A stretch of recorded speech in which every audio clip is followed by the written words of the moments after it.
Greetings, Alafia. One of the things that I've learned over the years in study of not just Voodoo and ATR tradition, but also as it relates to herbs, herbology, plants, as it relates to the African experience in the Americas.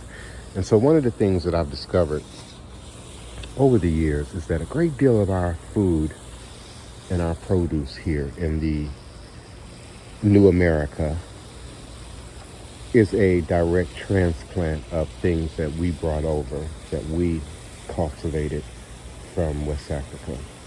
And this is important not just in terms of healing and food and nutrition, but also in terms of practice.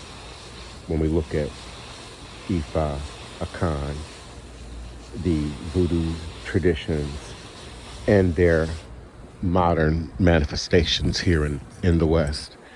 When we consider how we use Ewe, for example, the herbs and the plants in cleansing and ritual, in ceremony, we have to also consider what would have been available to us, what would have been abundant to us, and what would have been sustainable.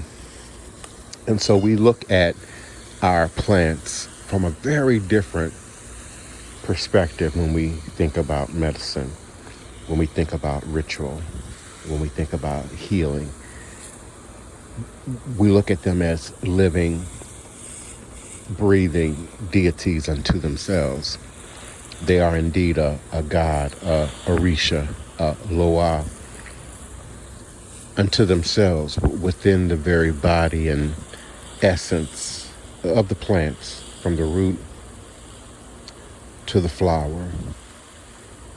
And so we always remember to give acknowledgement and give thanks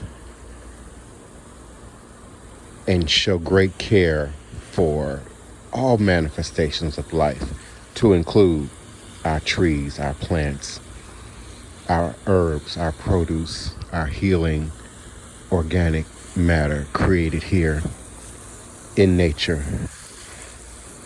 And so I close by reminding you that without nature there is no voodoo. Without nature there is no Fa, Afa, Ifa. Without nature there is no manifestation of ATR paths and traditions and customs. There is no presence of ATR that does not include plants, that does not include herbs, that does not include nature. All is truly and indeed a blessing if you can just see beyond the veils. Asheo.